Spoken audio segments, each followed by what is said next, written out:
This week we will visit Flushing Meadows Corona Park in Queens, located about 9-10 miles, 14-15 kilometers away from Manhattan. I love Corona Park for its many attractions as well as rich history. Work began on the park in 1936 in order to prepare it for the 1939 World's Fair, an international event to promote technology, business, trade, advertise achievements of nations, cities, and stimulate thought, giving us famous landmarks like some here in this park, or, for example, the Eiffel Tower in Paris, which was built for the 1889 fair.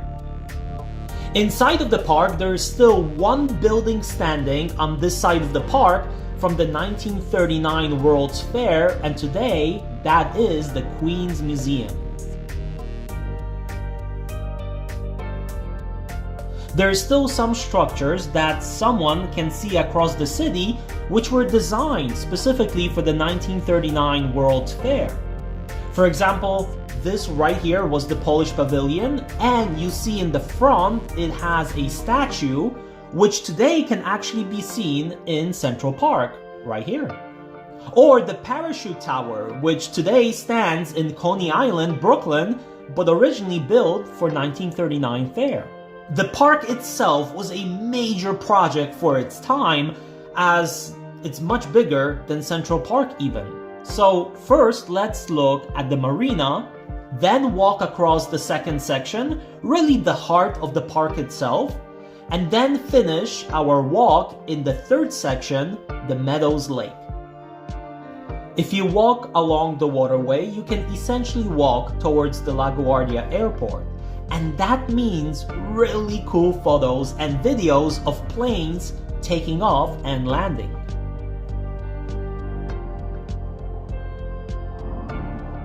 Originally constructed for the 1939 World's Fair, it has over 250 spots for boats, a boat and a kayak launch, as well as a place for ferries.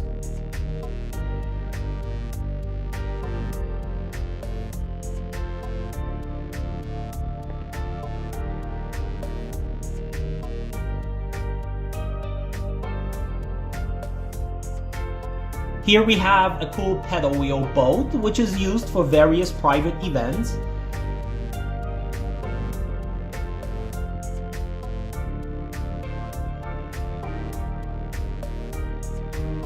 And the World's Fair Marina Restaurant, which was originally built as an observation deck for the 1964 World's Fair, but now it's a restaurant. Usually there's plenty of parking, and there are places which are now washed away by the salt water, and only one can stare and imagine how it all actually could have looked like to an observer standing in the exact spot about 85 years ago when it was just built.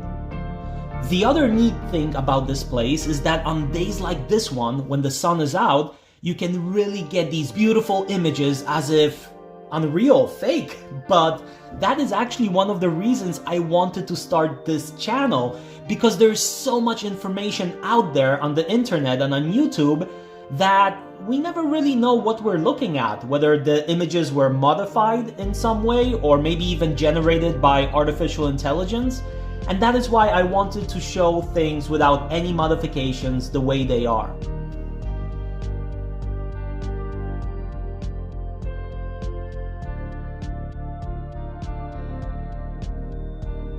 Let's now walk through the Citi Field, a baseball stadium, opened in 2009 as the home stadium for the New York City Mets, replacing the Shea Stadium, which used to stand next to it. However, what baffled me is that across the street in what is the Willets Point, the area looked terrible and run down. However, in the next few years, the whole area is finally going to be renovated with new housing, supposedly a soccer field, lots of outdoor public spaces, hotel, shops, and definitely something I cannot wait to see take shape. Here on the other side of this building, we see the initials IRTCO, subway station, which stood for Interborough Rapid Transit Company, a private subway line which opened in 1904 and in 1940, I believe, was incorporated into the modern New York City subway system.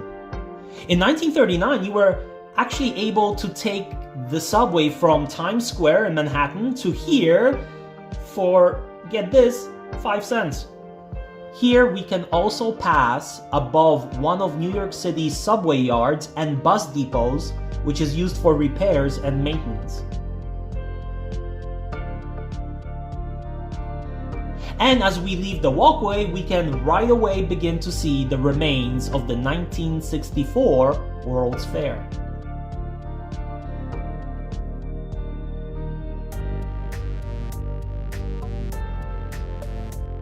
So like I mentioned earlier, from the 1939 World's Fair, we have what used to be the City Pavilion, and today is the Queen's Museum.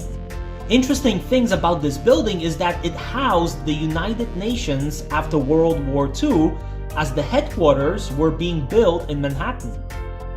So the park itself not only served as a location for the 1939 World's Fair, but also a little bit later for the 1964-65 World's Fair, and there is plenty remaining from that event. For example, the iconic New York State Pavilion, with its 3 observation towers, and the Theaterama, which today is Queen's Theater.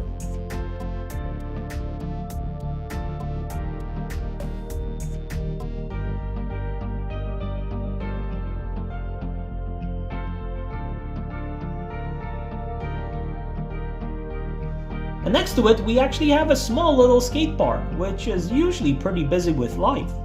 There are still some monuments and statues left over from the fair, for example like this one, called The Freedom of the Human Spirit, which is a sculpture which plays with one of the main themes of the fair, which was space exploration.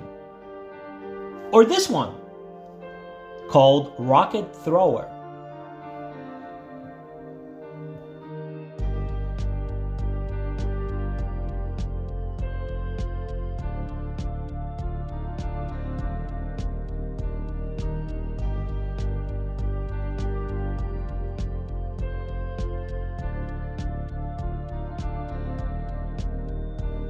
There's a statue of George Washington. An original plaster model was displayed at the Masonic Pavilion at the fair. However, right after the fair itself, a replica in bronze was created and placed right here. Or this, the Column of Jerash. So King Hussein of Jordan presented this marble column to New York World's Fair Corporation and the city of New York. Not far away from New York State Pavilion is a quarter bench, marking where the Vatican Pavilion was located.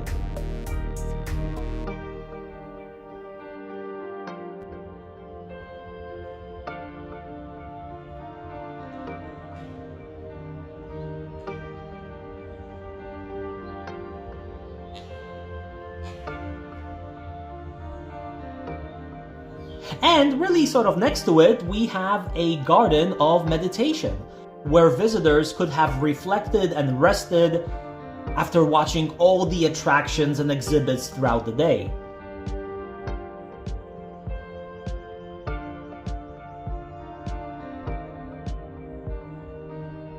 And in numerous locations are what appears to be biblical verses.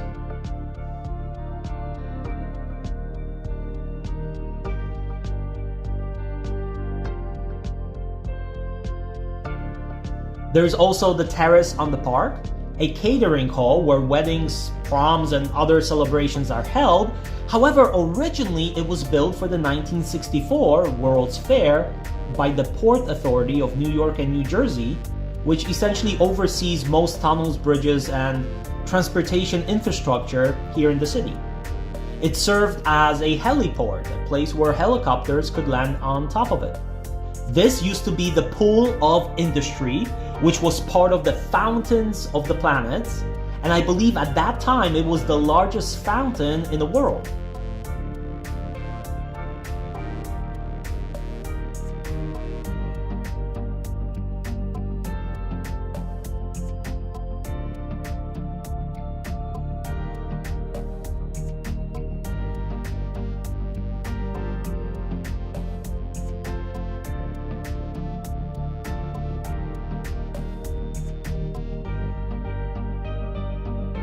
And of course, the iconic Unisphere, representing our planet and fitting in with the theme of space by having the 3 rings on the outside, representing the tracks of the first person in space, Yuri Gagarin from the Soviet Union, John Glenn, the first American to orbit Earth, and the first active communication satellite, Telstar. Always looking cool, no matter what time of the year, summer, spring, winter, no matter what angle. Unfortunately, lately I have not seen the fountains in front of the sphere turned on, and I was in the park kind of a lot of times already. But what is turned on in the summer is next to it the sprinklers, where kids could have fun. And between the sprinklers and the Unisphere, on the ground in black granite, here an artist, Matt Maligan, in the 90s etched the history of the place from the beginning up to the World's Fair, along with the geography of it. So on some days when the sun is out, it's kind of difficult to see it with some angles, but it's definitely really interesting and something to pay attention to. Across from the Unisphere is the Arthur Ashe Stadium, where US Tennis Open is played, and I think, or at least I remember reading this somewhere, that this is the largest tennis stadium in the world. There's also plenty of tennis courts outside of the stadium and the complex itself, where I used to play a lot of tennis with my friends when I was back in college.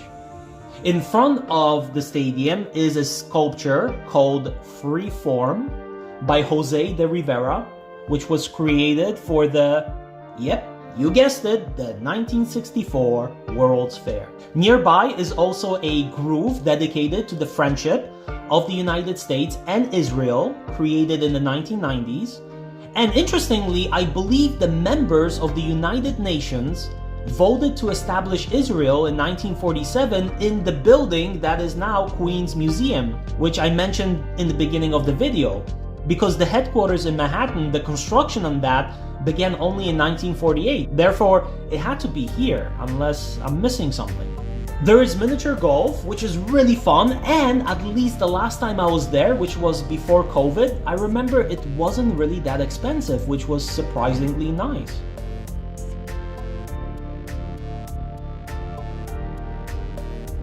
And, of course, there's actual golf as well next to it.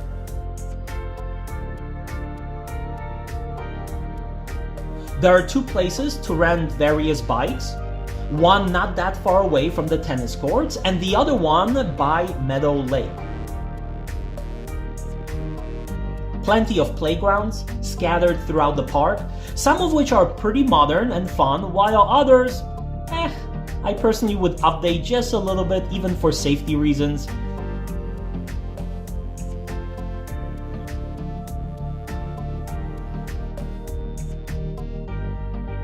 But hey, some of them do come with these cool dinosaur themes.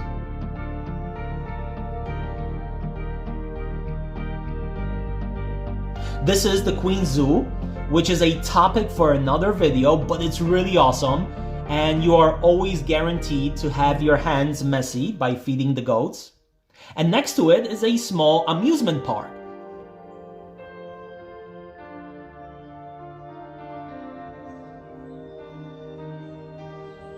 A short walk away, there is New York Hall of Science, again, a more detailed video, hopefully in the future, and plenty of fields to play soccer.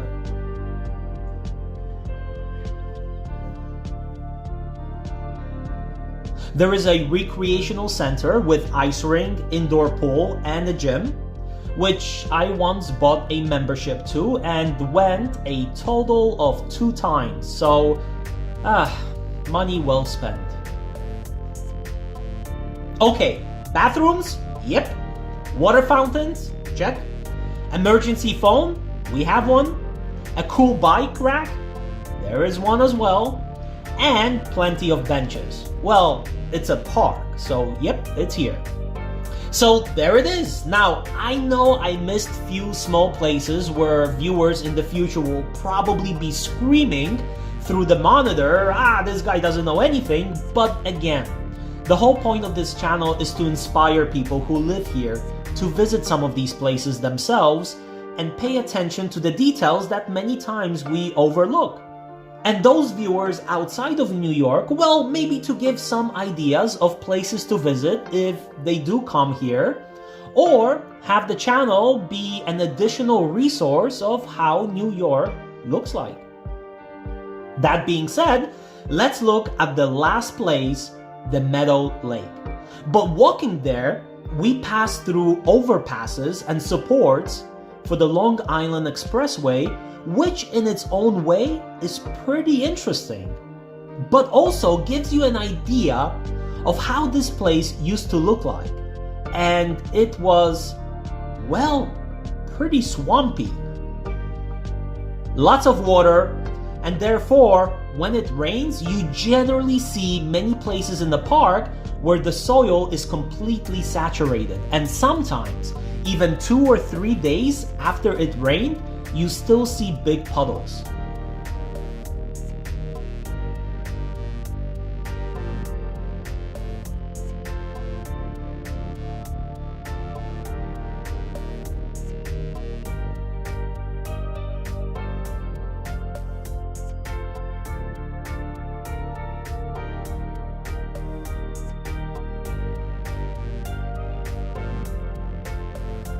And here is Meadow Lake. On this side of the park, which is actually less traveled, we have a boathouse which was built for the 1939 World's Fair. And today you can actually rent small rowboats or paddle boats to relax on the lake.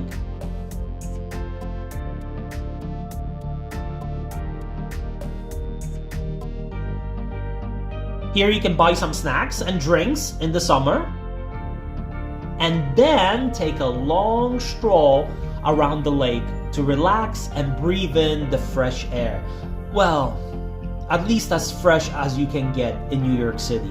And again, try not to do this right after it rains, as many paths will be somewhat flooded and it will turn more into an obstacle course around the lake rather than a relaxing walk.